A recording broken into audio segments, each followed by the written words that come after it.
Namaste दोस्तों, my name is Aks Yadveer. Now I am going to present Hot to Hot Talk Show. So my dear friends, you welcome on my फिल्मी लिफाफा talk show. कहते हैं इस माया नगरी में हर साल हजारों लोग अपनी किस्मत आजमाने यहाँ आते हैं। उसमें से आधे से ज्यादा वापस चले जाते हैं, बस कुछ थोड़े से रह जाते हैं जो अपनी जिद और अपनी मेहनत से दुनिया जीत लेते हैं। दोस्तों, कभी कभी यहाँ पे मैजिक भी होता है। जब भी लोग संघर्ष करने के लिए आंखों में सपने और मन में उम्मीद लेकर घर से निकलते हैं दोस्तों, तो सड़कों, चौराहों, गली, डोर टू डोर भटकते हैं। लेकिन जब शाम होती है दोस्तों, तो कुछ लोगों की जिंदगी में एक शाम उन्हीं के नाम हो जाती है। एक तरफ तो वो लोग भी हैं जो निकलते तो साथ हैं, लेकिन जब घर लौटते हैं तो कुछ लोग वड़ा पाव के साथ और कुछ लोग भूखे पेट और कुछ आंखों में आंसुओं की नमी लेकर रात के साथ समझौता करते हैं। दोस्तों, कभी न कभी किसी न किसी टीवी शो या चैनल के माध्यम से आप लोग स्टार, बड़े बड़े स्टार, सुपरस्टार या यूं कहो दोस्तों कि सेलेब्स ऑफ बॉलीवुड, अजीबोगरीब फनकार के बारे में सुना होगा और देखा भी होगा। मेरा मानना है दोस्तों कि संघर्ष से शुरुआत करके मंजिल पाने तक, लक्ष्य प्राप्त करने तक, ऐसी छोटी छोटी हजारों कहानियों का समावेश होता है।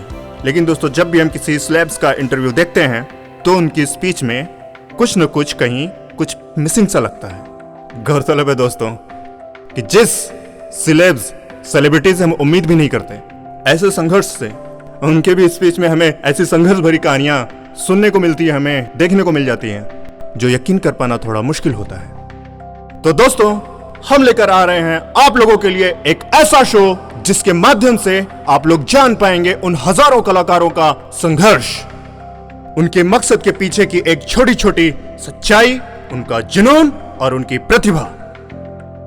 तो दोस्तों, अब वो समय आ गया है हमें उनसे आपको रूबरू कराने का, जो आज के हमारे शो के मेहमान हैं। इस शो में हम उनकी जर्नी के बारे में तो बताते ही हैं, लेकिन साथ में कुछ रैपिड फायर क्वेश्चन भी करते हैं। तो दोस्तों, चलिए शुरू करते हैं आज का show. So ladies and gentleman, please put your hands together and welcome the most talented, dashing, charming, the one and only mister Ravishankar Mishra जी।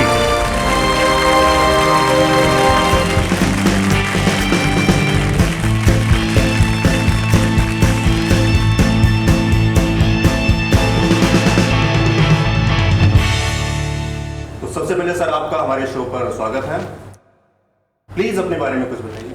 पहले मैं आपके चैनल को, आपकी टीम को और सारे ऑडियंस को मैं सादर प्रणाम करता हूं, क्योंकि ये जो प्लेटफॉर्म है ना, यहाँ पर मन की बात रखने का मौका मिल रहा है। क्योंकि शायद अभी तक ऐसा कोई प्लेटफॉर्म नहीं था कि हम अपनी बात रख पाए। मेरा नाम है रविशंकर गुलाबधर मिश्रा और लगभग अभी तक मैंने 200 प्लस सीरियल किए हैं, कुछ फिल्में की हैं, वेब सीरीज़ किया है मैंने, अभी एक भोजपुरी मूवी करके आया हूँ, 8-10 मैंने भोजपुरी सीरियल्स भी किए हैं और जर्नी लगभग 25 से 30 साल की है मेरी। उतार चढ़ाव इंडस्ट्री में भी हुए, जीवन में भी हुए। आज मैं ठीक हूँ। सर, आपको कब लगा कि आपको एक्टर बनना है? ये सवाल बहुत बढ़िया है यार। मुझे कभी नहीं लगा कि मुझे फिल्म इंडस्ट्री में आना है, क्योंकि मैं ऐसा चाहता था कि भारत सरकार की सेवा करूं, इन्वेस्टिगेशन डिपार्टमेंट में जाना चाहता था, चाहे वो सीबीआई हो, चाहे सब्सिडरी हो। लेकिन लाइफ में एक ऐसा चेंज आया कि मेरे पिताजी मुंबई पुलिस में थे। वो एक दिन मेरे पास आए, मैं घर में बैठा था, होमवर्क कर रहा था, उन्होंने एक छोटी सी पर्ची दी और एक 50 रुपये का नोट दिया मुझे और बोला यहाँ चले जाना और एडमिशन कर लेना। तो मुझे समझ में नहीं आया, मैंने इसको देखा, जाने के बाद पढ़ा तो मुझे लगा कि फिल्म एक्टिंग कोर्स, और मैं मना नहीं करता था पिताजी को। मैं चला गया, चरनी रोड में एक ऑफिस था, वहाँ मेहुल कुमार जी का एक्टिंग क्लास था। कुछ 25-30 रुपये मेरे ख्याल से पहले लगे और मैंने एडमिशन ले लिया। 1.5 साल मैंने कोर्स किया और कोर्स करने के बाद मुझे ऐसा लगा कि ये एक्टिंग कुछ होती नहीं है, क्योंकि जो सिखाते हैं वो तो ऑलरेडी हम बचपन से सब जानते होंगे कि उनके बच्चे बचपन से ही एक्टिंग करते हैं कि पेट दर्द हो रहा है, ये हो रहा है, वैसे हो रहा है, ये हम वही करते आ रहे हैं। और उसके बाद मैं 4 साल थिएटर किया, फिर स्ट्रगल लाइफ शुरू हुई। पिताजी का सपना था कि मैं एक बार पर्दे पे आऊँ, वो मुझे पर्दे पे देखना चाहते थे। बहुत दिलचस्प सर। तो सर आपको कितना लगता है कि इंडस्ट्री में टैलेंटेड लोगों को ही काम मिलता है? आप ये समझ लो कि असिस्टेंट डायरेक्टर ये सफ़र करते करते करते वो डायरेक्टर बनता है। 8 से 10 साल का जर्नी उसका होता है।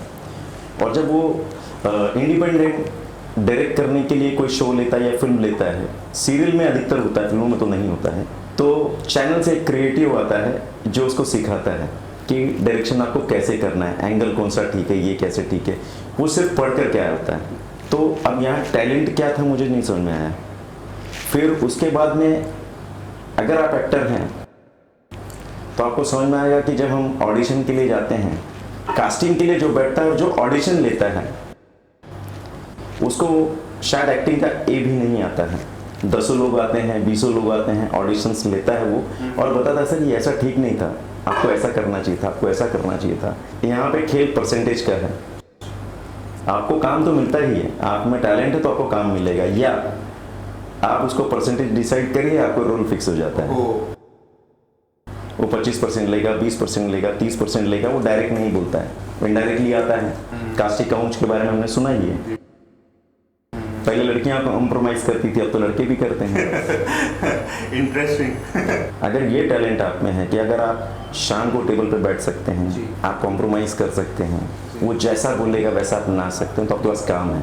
इसका मतलब ये सर कि सारी चीजें सेटिंग, बिल्कुल उसके बगैर कुछ भी नहीं है। डायरेक्टर आपसे काम करवा लेता है, आपको एक्टिंग आती है या नहीं आती है। अगर आप उस लुक में फिट बैठते हो तो डायरेक्टर बाप होता है सेट पे, वो आपसे एक्टिंग करवा लेता है। उसको पता है कि मुझे क्या चाहिए। मैंने देखा है और मैंने ये किया है कि मुझे एक दिन के लिए बुलाया है रिक्वेस्ट करके कास्टिंग वालों ने कि सर एक दिन का काम है, प्लीज आप आ जाइए। तो मैं घर बैठने से बेटर मैं सोचता हूँ 1000 रुपये भी आता है तो ठीक है ना यार, क्योंकि स्ट्रगलर लाइफ है, घर में पीछे परिवार भी है, कुछ उम्मीदें हैं, तो ये 1000 रुपये पर डे मैं कहाँ कमाऊंगा। तो यहाँ मिल रहा है, बैठने से बेटर है मैं अपने लोगों में मिलूंगा। और जब काम करते हैं वहाँ पे कैमरे के सामने काम करते हैं तो डायरेक्टर को पसंद आता है। डायरेक्टर बुलाता है सर आप फ्री हैं, मैं फ्री हूँ सर, मैंने बोल दिया है आपका कैरेक्टर बढ़ गया है, ये 25 दिन चलेगा आपका। तो ये आप काम करते हैं, आपका टैलेंट है, पता नहीं मुझे, मैं अच्छा करता हूँ नहीं करता हूँ, लेकिन डायरेक्टर को पसंद आ गया। अगर बाप को बेटा पसंद आ गया तो वो आगे जाना है। मैं इतना मानता हूँ कि इंडस्ट्री में सेट पे बाप सिर्फ डायरेक्टर होता है, कोई नहीं होता है, वही आपको आगे ले जाता है। इसका मतलब तो ये समझा जाए सर कि हर चीजें यहाँ पे डिपेंड करती हैं सेटिंग, लोगों तक पहुँच, बिल्कुल। और पहुँचने के बाद तो हम डायरेक्टर से मिल पाते हैं वहाँ पे कि सर डायरेक्टर तक तो हम शायद पहुँच ही नहीं पाते हैं, कास्टिंग वाला फाइनल करता है सर। डायरेक्टर का क्या रोल होता है कास्टिंग में, फिल्मों में होता है। फिल्म अगर हम करते हैं तो उसमें डायरेक्टर होता है, राइटर होता है और प्रोडक्शन वाले बैठते हैं, तब कास्टिंग होती है। सीरियल में आपने कभी देखा है कि डायरेक्टर आपको फाइनल कर रहा है? डायरेक्टर को अथॉरिटी ही नहीं होती है। चैनल थोपता है कि मेरे 2 फीमेल और 2 मेल आर्टिस्ट आपको लेने हैं, उसके बाद आपको देखना जो करना करिए। अब वो नए चेहरे कहीं से लेकर के आ गए, हम ऑडिशन दे रहे हैं, ऑडिशन दे रहे हैं, ऑडिशन दे रहे हैं, और पता चला कि लीड में कोई और आ गया जिसको हमने कभी नहीं देखा पर्दे पे, हमने कभी थिएटर पे नहीं देखा, हमने कहीं नहीं देखा, लेकिन वो लीड कर रहा है। अब वो कैसे आता है वो जाने, डायरेक्टर को भी नहीं पता होता कि ये कर रहा है। डायरेक्टर को ऑन सेट पता होता है यार ये आर्टिस्ट है मेरे साथ में काम करने के लिए। सर आपका फिल्म लाइन में सबसे टफेस्ट डे कब रहा है, और आपकी जिंदगी में कभी कुछ मैजिक हुआ? और आपके आइडल कौन है जिनसे आप मोटिवेट होते हैं, और आपकी लाइफ में सबसे ज्यादा योगदान किसका रहा? स्ट्रगलर जो होता है ना, उसका हर एक सेकंड टफ होता है वो, क्योंकि उसको घर से निकलना है। जब मेरी शुरुआत हुई थी तो मैं उल्लास से करता था, सुबह 7:17 की ट्रेन पकड़ता था मैं, और लास्ट ट्रेन पकड़ करके मैं घर जाता था। काम नहीं होता था लेकिन ऑफिस जाने ही होते थे। और वो स्ट्रगल के समय काफ़ी दोस्त बने, काम मिलने चालू हुए, तो खर्च निकलना चालू हुआ। और पिताजी जो पास का पैसा देते थे उल्लासनगर से अंधेरी, तो बचते नहीं थे पैसे, तो मैंने फिर पास में कटौती की। मैंने कुर्ला तक का पास लिया, और कुर्ला से मैं पैदल अंधेरी आता था। 9 साल मैंने वो स्ट्रगल किया है पैदल, कुर्ला से अंधेरी। और उसके बाद काम छोटे मोटे मिलने चालू किए, जैसे टिप्पू सुल्तान में मैंने कुछ दिन काम किया, पैसे मतलब 50 रुपये मिलते थे। चाणक्य में मैंने किया, टकला हुआ मैंने बाल की कुर्बानी दी कि पैसे चाहिए थे। फिर विजय आनंद जी का सीरियल आता था तहकीकात, धीरज कुमार जी का सीरियल आता था संसार, ऐसे मैंने कई किए। और लकीली मेरे लाइफ में एक चेंज आया, मुझे एक मूवी मिली, दिलवाले कभी ना हारे, मेरी पहली मूवी मेरी लाइफ की, जिसमें राहुल रॉय, पृथ्वी, नगमा और वर्षा उद्गकर, ये 4 स्टार कास्ट थे। और बाबूभाई थी वह उसके प्रोड्यूसर थे। और मुझे काम मिला और इतना अच्छा सीन था, राहुल रॉय, वर्षा उद्गकर के साथ में मेरा सीन था। और जब मैंने वो शूट किया तो शूट करने के बाद एक्टर की लाइफ का ये होता है कि उसने एक अच्छा काम किया तो वो सारे लोगों को बताता है। तो हमने छाती पीट करके, थाली पीट करके अपने दोस्तों, अपने रिश्तेदारों को बताया कि मेरी फिल्म आने वाली है और मैंने इसमें ये काम किया ऐसे आर्टिस्ट के साथ में। और जब फिल्म रिलीज हुई, सीन एडिट हो गया, मैं एक साइड में खड़ा हूँ। वो लाइफ का मेरा ऐसा था ना कि मुझे समझ में नहीं आ रहा था कि मैं सुसाइड कर लूँ या क्या कर लूँ। तो दिमाग में एक आया कि इंडस्ट्री खत्म कर देते हैं, काम ही नहीं करने। जब ऐसा होता है, चीटिंग होती है, तो मैं नहीं काम करूँगा और मैंने इंडस्ट्री छोड़ दी। आइडियल अगर बोलेंगे तो आइडियल देखिए, हर किसी के लाइफ में माँ और बाप ही होते हैं उसके आइडियल। मेरे पिताजी की इच्छा थी कि मैं फिल्म लाइन में आऊँ। उन्होंने कभी, क्योंकि उस समय दूरदर्शन होता था, जो भी सीरियल किया मैंने दूरदर्शन के थे। पिताजी चाहते थे कि सीरियल मतलब मैं पर्दे पे दिखूँ। और 2010 में ऐसा मैजिक हुआ कि मेरा एक मित्र, मैं नाम लूँगा उसका कि रोंगटे खड़े हो रहे हैं, क्योंकि उसने मुझे लाया इस इंडस्ट्री में वापस, पंकज कौशिक। उसने मुझे फ़ोन किया, कहाँ से नंबर मिला, कैसे नंबर मिला पता नहीं। उसने मुझे कॉल किया, रवि। मैं बोला हाँ।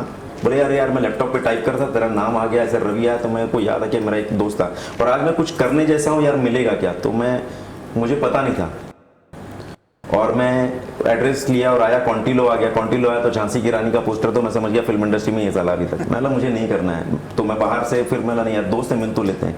तो मेरे चाय वाय पिए, उसके बाद ने बोला कि यार ये काम है तेरे लिए, मैंने निकाला, तेरे को ये करना है एक्टिंग। उसने कैरेक्टर निकाला था मेरे लिए। उस समय कॉन्टिलो का शो आ रहा था, बिट्टो शुरुआत थी।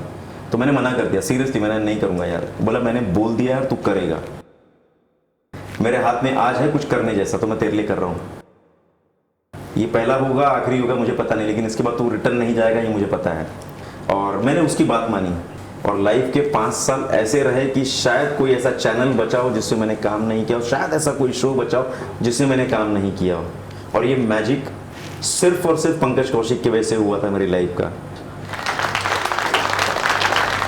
आपका कोई ऐसा अभिनेता या अभिनेत्री जिसके साथ आप स्क्रीन शेयर करना चाहते हैं या काम करना पसंद करेंगे? एक्ट्रेस में तो 2 फेवरेट हैं मेरी, जिनके साथ मैं एक बार तो स्क्रीन शेयर करना चाहता हूँ मैं। अब भले वो इंडस्ट्री में नहीं है, लेकिन फिर भी अगर मौका मिला, एक सुष्मिता सेन और एक रवीना टंडन। और एक्टर में तो लीजेंड तो बच्चन साहब ही हैं, भले छोटा सा ही, लेकिन उनके साथ मैं स्क्रीन शेयर करना चाहता हूँ। और साउथ में मैं रामचरण के साथ में करना चाहता हूँ। मतलब साउथ की फिल्में पसंद करते हैं? हाँ, मैं सारी फिल्में, बॉलीवुड का एक्टर हूँ, लेकिन हम एक्टर हैं। एक्टर की कोई जात या उसकी सीमा नहीं होती, मुझे सब पसंद है। सर एक चीज़ यहाँ पे देखने के लिए मिल रही है कि वक्त के साथ साथ जैसे जैसे वक्त बदल रहा है, वैसे वैसे ऑडियंस का जो उसका नज़रिया है, जो उसकी सोच है, जो उसकी चॉइस है, वो भी बदल रही है फिल्मों के प्रति। बॉलीवुड हो, साउथ हो, भोजपुरी हो, मराठी हो, हमको अगर इसको अलग अलग बांटने से बेटर अगर हम बोले कि इंडियन सिनेमा है ये, और सारी इंडस्ट्री, क्योंकि हिंदुस्तान में ही है ये सब अलग अलग भाषा में अपनी अपनी फिल्में बनाते हैं, डब भी होती है। कोई इंडस्ट्री बुरी नहीं है, सिर्फ नज़रिया इसलिए बदलता है ना कि यहाँ पे सक्सेस के बाद में एटीट्यूड बदल जाता है लोगों का। तो यहाँ कुछ आर्टिस्ट हमारे ऐसे हैं ना कि जिनका एटीट्यूड बदला है, उनके अपने फैन के प्रति जो रवैया है वो बिगड़ गया है। तो फैन भी बदलेगा ना, फैन के बदौलत आप हैं। सर अपने 30 साल पीछे देखते हुए आज के जो नए लोग जो इंटरेस्ट रखते हैं फिल्मों में आने का, तो उन लोगों के लिए जो एक्टर एक्ट्रेस जो ये स्टार्ट कर रहे हैं, उनके लिए आपका क्या सजेशन है? देखिए, सबसे पहले तो फीमेल एक्ट्रेस के लिए बोलूँगा कि जो इस चकाचौंध के लिए अपना घर छोड़ करके भाग के आ जाती हैं, तो यहाँ लाइफ तो बिगड़ जाती है उनकी, क्योंकि वो इस चकाचौंध में वो करने लगती हैं जो नहीं करना चाहिए। जो भी एक्टर आता है वो बाहर से आते हैं और वो यहाँ एज अ पीजी या दोस्तों के साथ में रहते हैं स्ट्रगल करते हुए, वो ऐसी जगह के टिक पाते हैं जो एक्टर है साथ में उसके। सिर्फ हम यहाँ आने के बाद एक दूसरे को सहयोग करने की कोशिश करें, एक दूसरे की हेल्प करें। अगर आपको जानकारी कि यहाँ काम है, आप जा रहे हैं, तो आप उसको भी बोलो कि चल शायद तेरा लक हो जाए। हमारे यहाँ ये नहीं है, हमारे यहाँ आप आपस में एक दूसरे की टांग खींचने का है कि अगर एक रूम में 4 पीजी रह रहे हैं, चारों दोस्त एक्टर हैं, अगर ऑडिशन का कॉल आता है तो सबको आता है, लेकिन हम चारों आपस में एक दूसरे को ऐसा बिहेव करते हैं कि पता ही नहीं है किसी को, जबकि सेम ऑडिशन कॉल है। अच्छा, हम छुपाते हैं, यार मैं वहाँ से आता हूँ, अच्छा मुझे काम था, अच्छा मुझे फ़ोन आया, मैं यहाँ जा रहा हूँ, और ऐसे करके हम निकलते हैं और एन मौके पर हम वहाँ सारे मिलते हैं। तब पता चलता है क्या एक ही ऑडिशन के लिए आना। अगर ये हमने पहले बता दिया तो हम साथ में आते। जब हम एक दूसरे को हेल्प कर करके जाएंगे ना आगे, तो यार आगे बढ़ जाएंगे हम। तो मैं चाहूँगा कि जो आए चकाचौंध में न जाएं, प्रॉपर अपने परिवार वालों को बताएं, अच्छे लोगों से मिलें, अच्छा काम करने की कोशिश करें। कोई कुछ भी बोलता है मत करें, इंडस्ट्री बहुत अच्छी है अगर आप अच्छे हो तो। सर, बड़ी ही बेबाकी से आपने हमारे सवालों का जवाब दिया है। अब हमारे पास एक रैपिड फायर राउंड है जिसमें एक क्वेश्चन के साथ 4 विकल्प दिया जाएगा, आपको उसमें से आपको एक आंसर करना है। पहला सवाल है सर कि आपका फेवरेट एक्टर कौन है? ऑप्शन है ए नासिर साहब, बी इरफान साहब, सी नवाजुद्दीन सिद्दीकी एंड डी ओम पुरी साहब। ऑफ कोर्स नासिर साहब। दूसरा सवाल है सर, अगर आपको मौका मिले सब्जेक्ट चॉइस करने का तो आप किस तरह के विषय पे काम करना पसंद करेंगे? A crime drama, B love story, C suspense thriller और D biopic. Suspense thriller. Next question is आपका best director Raju Hirani, Anurag Kashyap, Sanjay Leela Bhansali, S S. Rajamouli. ऐसे तो चारों ही बेस्ट है, लेकिन ऑफ कोर्स एस.एस. राजामौली। अब सर हमारा अगला सवाल है जो कि इसमें नहीं है, वो मेरे मन में आ रहा है सर बहुत टाइम से। आपका गेटअप और आपका लुक देखने के बाद सर ना, तो सर आप किस तरह का कॉस्ट्यूम पसंद करते हैं? कॉस्ट्यूम ट्रेडिशनल लुक ही है। मैं प्रेफर करता हूँ कि कुर्ता धोती ही पहनूं, और मैं जैसे लुक में हूँ, यहाँ धर्म तो नहीं आता, एक्टर हूँ, लेकिन सनातन धर्म, तिलक रहे, रुद्राक्ष रहे, ट्रेडिशनल वर्दी रहे मेरी, ये मैं इसमें ही रहना पसंद करता हूँ और कोशिश करता हूँ कि मुझे काम भी ऐसे मिले। तो thank you so much sir. इसी के साथ आज का हमारा शो समाप्त होता है।